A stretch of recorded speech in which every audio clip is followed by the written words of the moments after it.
राम राम दोस्तों। हरियाणा सीएम श्री मनोहर लाल खट्टर जी ने भाई मिशन कर्मयोगी हरियाणा का आगाज कर दिया है। क्या है मिशन कर्मयोगी हरियाणा?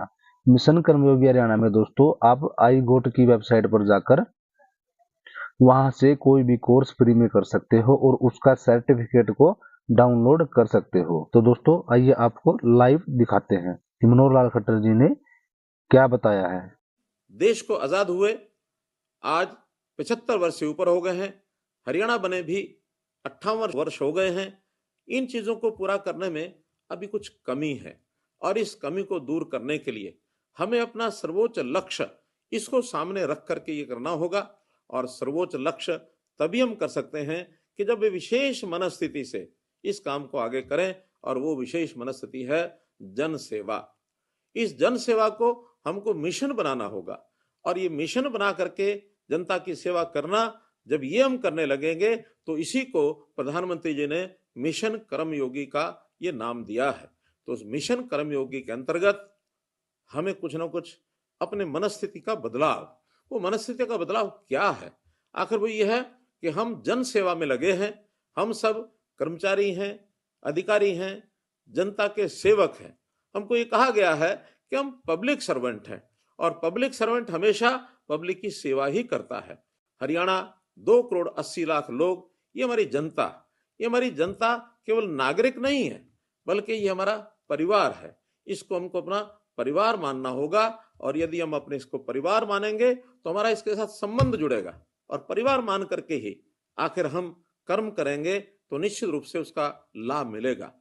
कर्मयोगी का अर्थ गीता में स्पष्ट लिखा है, कर्मण्येवाधिकारस्ते मा फलेषु कदाचन।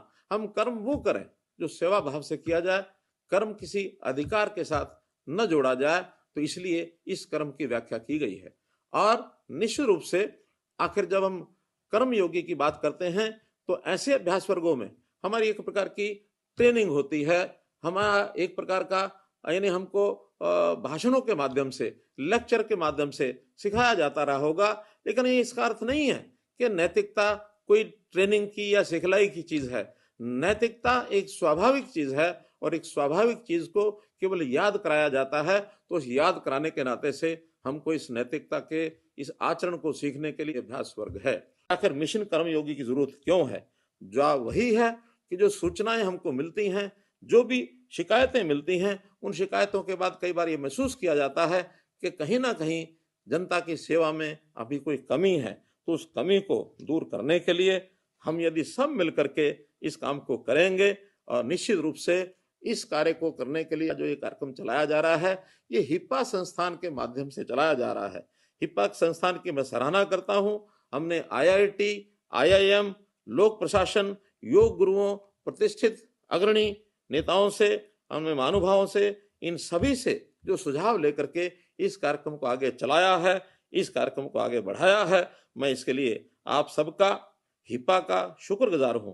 सरकारी सिस्टम और तंत्र को ऐसा बनाएंगे, नैतिकता जिसमें सिखाने की जरूरत न पड़े, सरकार से और तंत्र से जो सब लोग जुड़ेंगे, स्वाभाविक रूप से नैतिकता के ताने बाने में वो बंध जाए और उस नाते से नैतिकता में अपने आप हम लोग काम को आगे बढ़ाएं। इस तंत्र के माध्यम से हम काम करेंगे, हमको सफलता मिलेगी।